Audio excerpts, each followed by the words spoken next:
Saludos, mi nombre es John Miño, analista de seguridad y salud ocupacional de la Empresa Pública Municipal de Tránsito y Movilidad de Guayaquil, EP, perteneciente a la Dirección de Talento Humano. Y el día de hoy vamos a hablar de lo que son los factores de riesgo del puesto de trabajo. Dentro de los factores de riesgo del puesto de trabajo, nos preguntamos, ¿qué son los factores de riesgo en el puesto de trabajo? Entonces, es aquel factor o condición de trabajo que afecta la probabilidad de materialización del riesgo y o consecuencias, es decir, aquellos factores que puedan incrementar el riesgo para la seguridad y salud de los trabajadores. Y entonces nos preguntamos, ¿en qué se clasifica un factor de riesgo? Se clasifica en lo siguiente: condiciones materiales del trabajo, factores relativos al ambiente y al lugar de trabajo, factores individuales, organización del trabajo y gestión de prevención. Entonces, dentro de la seguridad y salud ocupacional se dividen 6 factores de riesgos, en los cuales tenemos riesgo físico, que se refiere a todos aquellos factores ambientales que dependen de las propiedades físicas de los cuerpos, tales como carga física, ruido, iluminación, radiación ionizante, no ionizante, temperatura, y todo esto actúan sobre los tejidos y órganos del cuerpo del trabajador y que pueden producir efectos nocivos de acuerdo con la intensidad y tiempo de exposición de los mismos. Tenemos también lo que son los riesgos químicos. Riesgo químico es aquel que se deriva del uso o la presencia de sustancias químicas peligrosas, como bien lo mencionamos. Una sustancia es peligrosa cuando se presenta una o varias de las características siguientes. Si es peligrosa para la salud, cuando una sustancia química es peligrosa para la salud de las personas, hablamos entonces de un riesgo tóxico. Tenemos lo que son los riesgos mecánicos. Se denomina riesgo mecánico al conjunto de factores físicos que pueden dar lugar a una lesión por la acción mecánica de elementos de máquinas, herramientas, piezas a trabajar o materiales proyectados, sólidos o fluidos.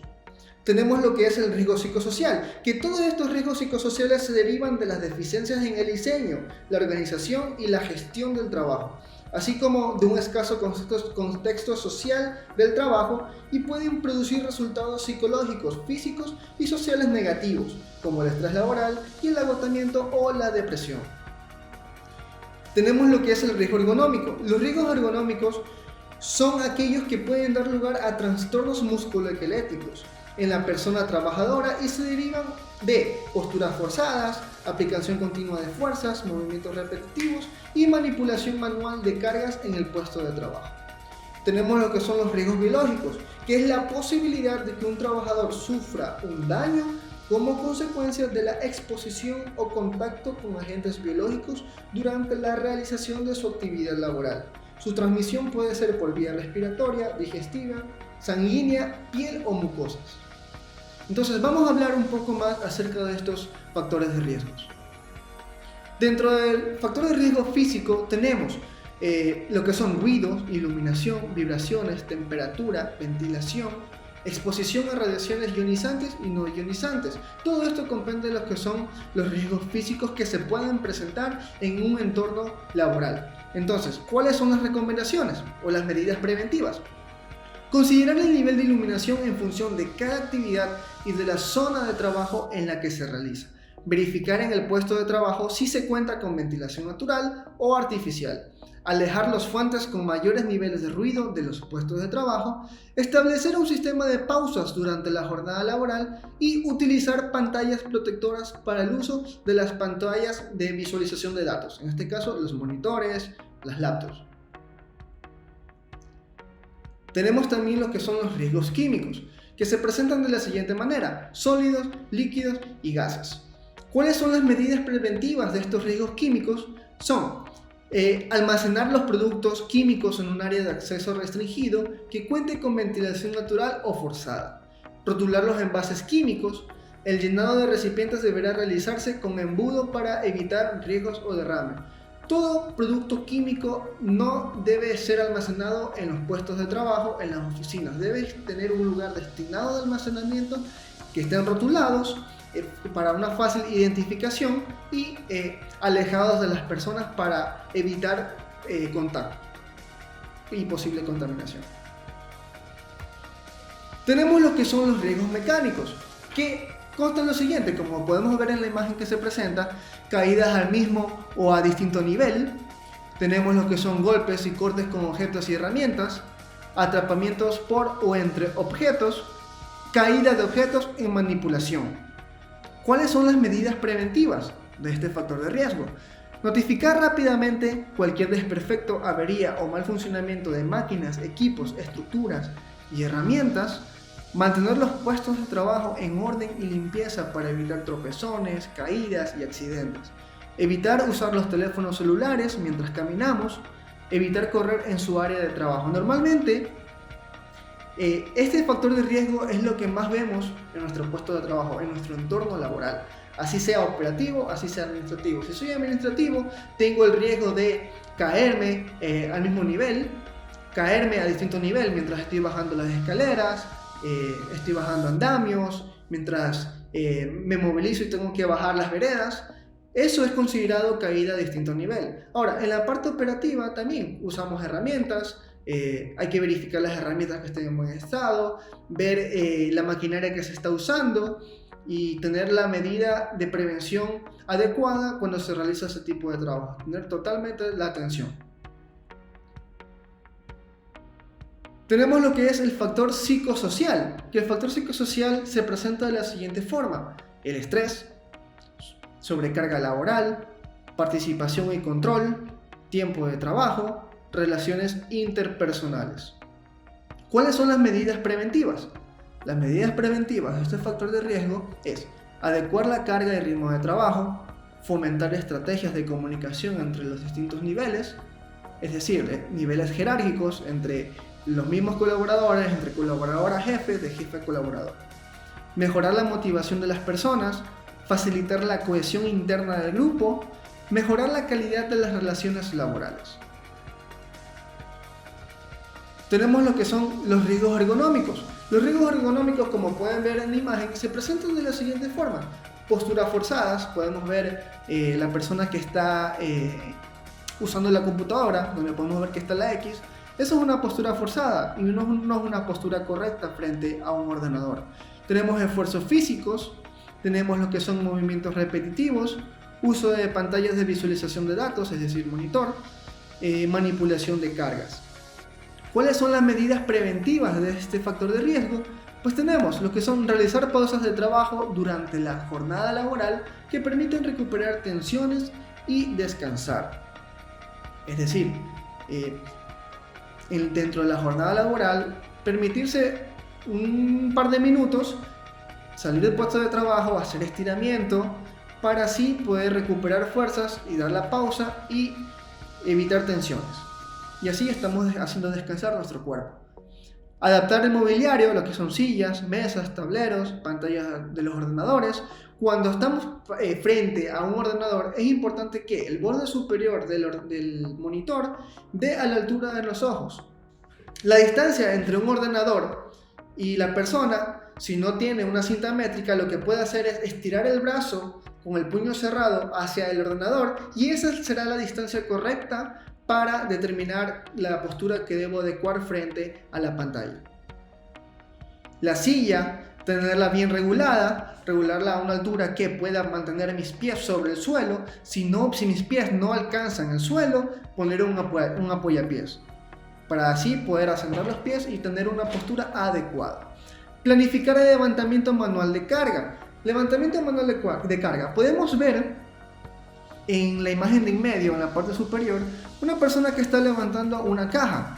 En esa imagen vemos que está doblando la columna. Eso no es una postura adecuada. Podemos observar en la parte de abajo la persona que está con la espalda recta, está con las piernas dobladas, manteniendo la postura rígida en la espalda. Ahí yo puedo levantar la caja, en la cual yo estoy transmitiendo todo el peso de la caja sobre mis pies y no de mi columna. Así puedo mantener una postura adecuada al momento de levantar algún objeto, algún material.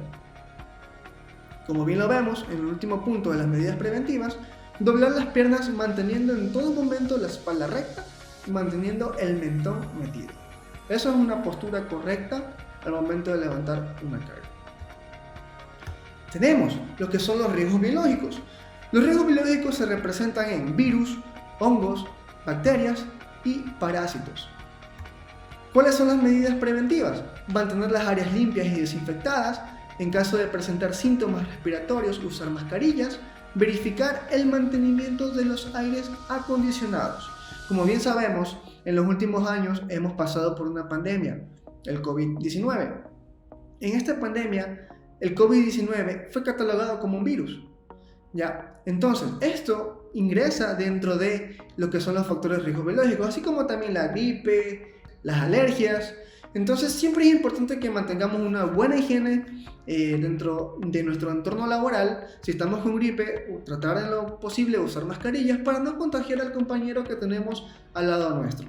Mantener siempre el área desinfectada, limpiar los escritorios, lavarse siempre las manos. Y no olvidemos que el 15 de octubre se celebra el Día Mundial del Lavado de Manos. Por eso es importante siempre recalcar a los colaboradores que se mantengan con una buena higiene en las manos, lavándose las manos, agua, harta agua, jabón, y así poder evitar el contagio a los demás colaboradores e incluso dentro de nuestra familia. Entonces, dentro de estos factores de riesgos, podemos evidenciar que tenemos una matriz de riesgos donde están todos los factores que hemos mencionado. Tenemos los físicos, mecánicos, químicos, biológicos, ergonómicos y psicosociales. Entonces, les estoy mostrando aquí un ejemplo de cómo se representa una evaluación de riesgos en el puesto de trabajo. En este caso hemos tomado como ejemplo el cargo de un ayudante administrativo. Entonces, podemos verificar. El proceso consta en lo siguiente: cargo, ayudante administrativo. Tenemos también la dirección, a qué dirección pertenece. Entonces, siempre para evaluar los riesgos del puesto de trabajo, tenemos que tener claro cuáles son las actividades que realiza esta persona o la persona que tiene este cargo.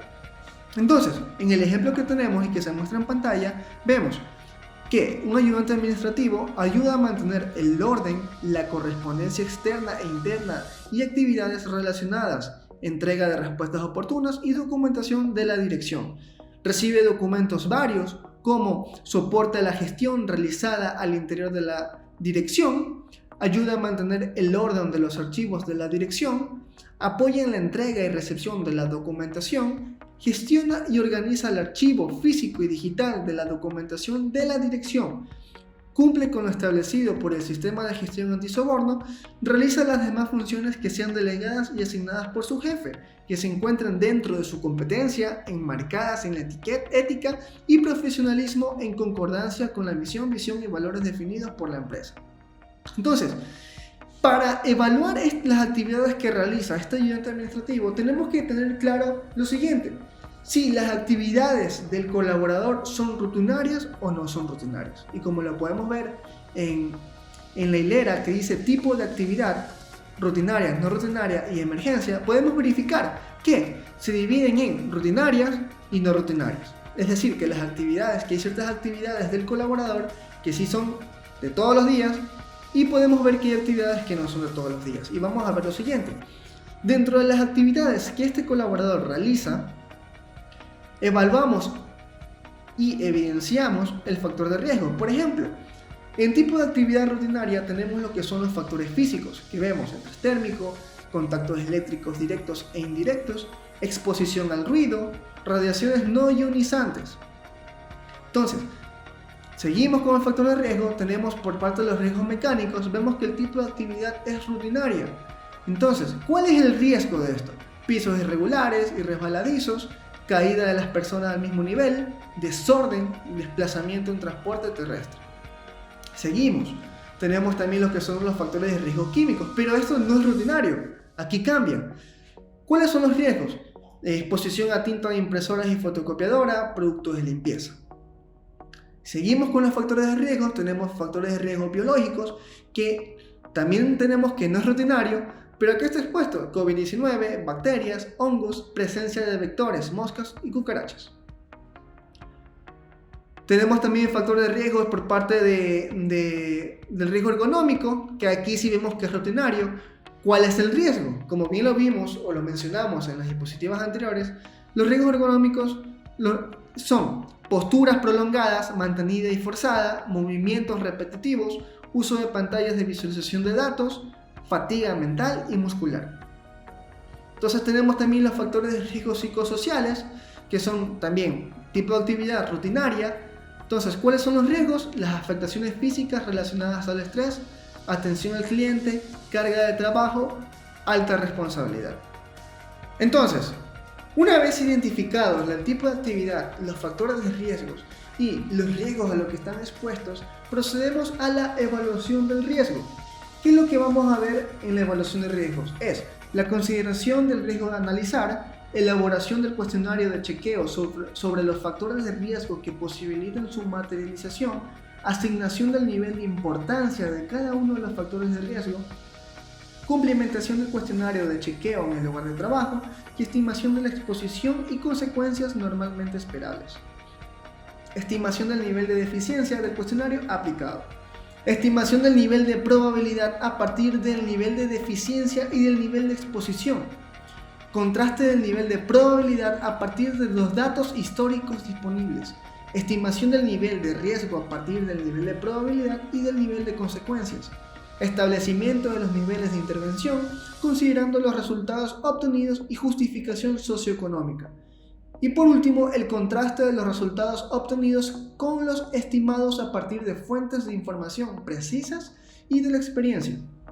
Entonces, tenemos tiempo de exposición, que es evaluado por las horas en el día. Por parte de los riesgos físicos, este colaborador está expuesto 2 horas.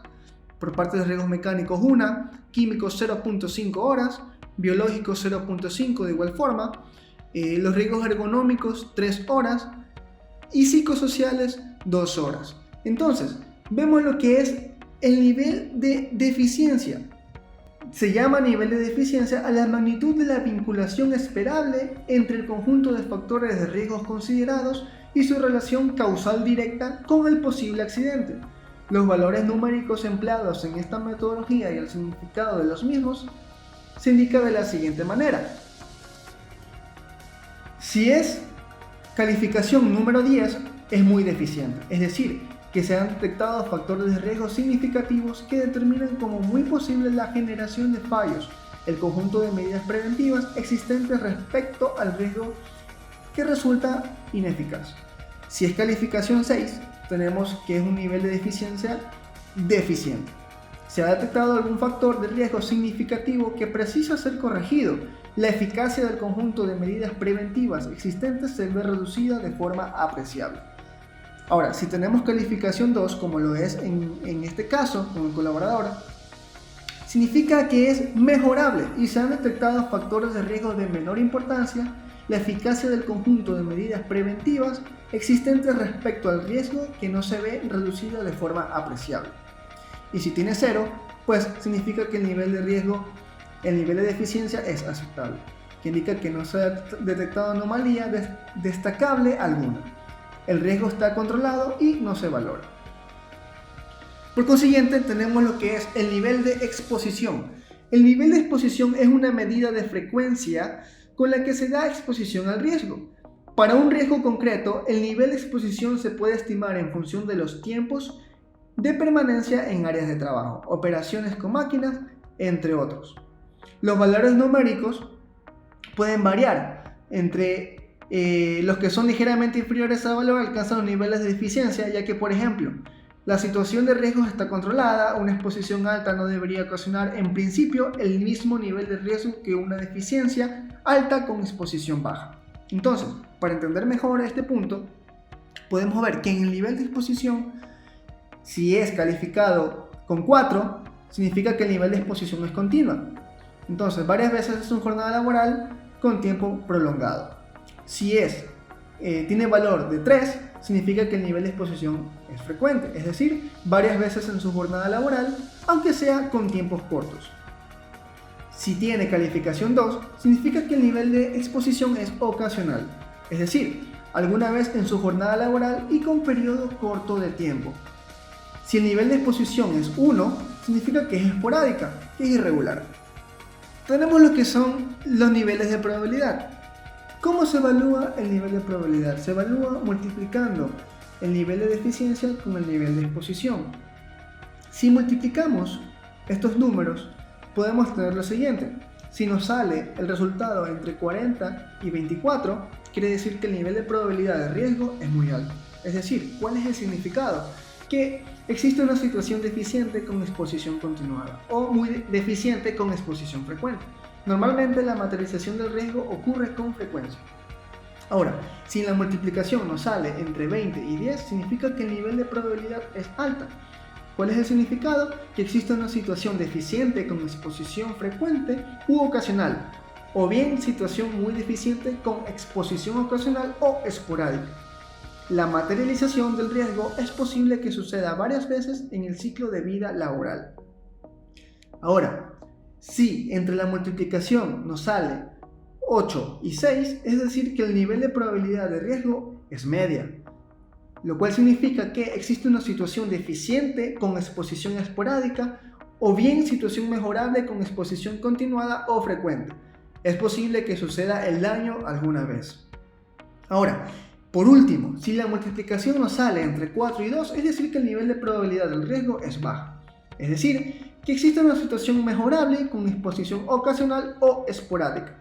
No es esperable que se materialice el riesgo, aunque puede ser concebible. Igual, en todos estos niveles de probabilidad es necesario tener la cautela necesaria y la evaluación. En todo tipo de trabajo se debe realizar la evaluación de la actividad que se está realizando. Entonces podemos ver que por resultado de esas multiplicaciones lo interpretamos de la siguiente manera, que los niveles de riesgo tenemos bajos y medios. Una vez realizada la interpretación, tenemos lo que son los niveles de consecuencia. Los niveles de consecuencia se clasifican en 4 niveles. Se establece un doble significado por un lado y se categoriza los daños físicos y por otro los daños materiales, evitando establecer la traducción monetaria de estos últimos. Se da importancia relativa en función del tipo de empresa y su tamaño. Los significados deben ser considerados independientemente, teniendo más peso los daños a personas que los daños materiales. Cuando las lesiones no son importantes, la consideración de los daños materiales debe ayudarnos a establecer prioridades con un mismo nivel de consecuencia establecido por personas. Entonces, los niveles de consecuencia se dividen en 4 calificaciones. Tenemos, si nos sale por resultado el nivel de calificación 100, es decir que el nivel de consecuencia es mortal o catastrófico, es decir, que entre daños personales puede tener un muerto o más. Entre daños materiales, de la destrucción total del sistema, que sería en este caso pues difícil de renovarlo. Tenemos lo que son, en el caso de que nos salga una calificación 60, significa que el nivel de consecuencia es muy grave. Entonces, ¿cuál es el significado? Que en daños personales pueden aparecer lesiones graves que puedan ser irreparables. En daños materiales, destrucción parcial del sistema, compleja y costosa la reparación. Si nos sale como resultado 25, significa que el nivel de consecuencia es grave. Daños personales, lesiones con incapacidad laboral transitoria. Se requiere paro del proceso para efectuar la reparación. Ahora, si nos sale la calificación 10, significa que el nivel de consecuencia es leve. En daños personales, son pequeñas lesiones que no requieren hospitalización. En daños materiales, es reparable sin necesidad de paro del proceso. También tenemos lo que es el nivel de riesgo y nivel de intervención, que nos determina el nivel de riesgo y, mediante agrupación de los diferentes valores obtenidos, establecer los bloques de priorización de las intervenciones a través del establecimiento de 4 niveles. Entonces, si el nivel de intervención nos sale entre 4600, es decir que es de grado 1, que la situación es crítica y la corrección es urgente. Si nos sale en nivel 2, es decir que los valores nos aparecen entre 500 a 150, lo que significa que hay que corregir y adoptar medidas de control. Si el nivel de intervención es de grado 3, significa que el nivel de riesgo, el nivel de interpretación, nos sale 120, Entonces, si nos sale de grado 3, es decir que el nivel de riesgo está entre los 120 a 40, significa que hay que mejorar si es posible y sería conveniente justificar la intervención y su rentabilidad. Si el nivel de riesgo nos sale 20, es decir que es de grado 4, Entonces, el significado es que no hay que intervenir, no es necesario intervenir, salvo que un análisis más preciso lo justifique. Y como podemos ver, se califican los siguientes: la aceptabilidad del riesgo, tenemos que es mejorable, aceptable, nos mantenemos entre mejorable y aceptable. Eso en cuanto al análisis del puesto de trabajo de una persona que tiene el cargo de ayudante administrativo. Entonces también tenemos las medidas preventivas de control, que son las sugerencias o las recomendaciones y las opciones necesarias para mantener un nivel de riesgo bajo en las actividades que realiza el colaborador. Tenemos como por ejemplo mantener un adecuado orden y limpieza en el puesto de trabajo, emplear guantes adecuados para el mantenimiento de los equipos que utilice, implementar protocolos de bioseguridad para la prevención, efectuar una limpieza y mantenimiento adecuado de las instalaciones del puesto de trabajo, y así sucesivamente. Esto podemos evaluar y verificar en base al cargo y las actividades que realiza un colaborador, y así tenemos con todos los cargos del personal de la empresa. Entonces, me despido con esta siguiente frase: un entorno de trabajo seguro no es solo un derecho, es una responsabilidad compartida. La prevención es la clave para construir un lugar donde todos podamos prosperar en entornos seguros y saludables.